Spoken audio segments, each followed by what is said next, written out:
Remittance বা প্রবাসী আয় গত মাস আগস্টের ধারাবাহিকতায় রয়েছে চলতি মাস সেপ্টেম্বরে। চলতি মাসে 2 সপ্তাহে রেমিটেন্স এসেছে 116 কোটি 72 লাখ ডলার, যা বাংলাদেশি মুদ্রায় প্রতি ডলার 120 টাকা হিসেবে 14,006 কোটি টাকারও বেশি। রোববার বাংলাদেশ ব্যাংকের সর্বশেষ প্রতিবেদন বলেছে, চলতি মাস সেপ্টেম্বরের প্রথম 14 দিনে 116 কোটি 72 লাখ ডলারের রেমিটেন্স পাঠিয়েছেন বিভিন্ন দেশে বসবাসরত প্রবাসী বাংলাদেশিরা, আর প্রতিদিন আসছে 8 কোটি 34 লাখ ডলার করে।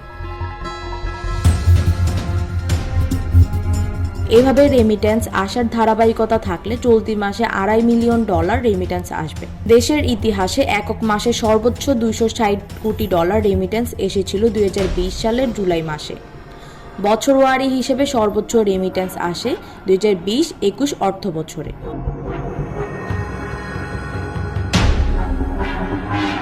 এই অর্থ বছরে মোটি রেমিটেন্স আসে 24.78 বিলিয়ন বা 2,478 কোটি ডলার।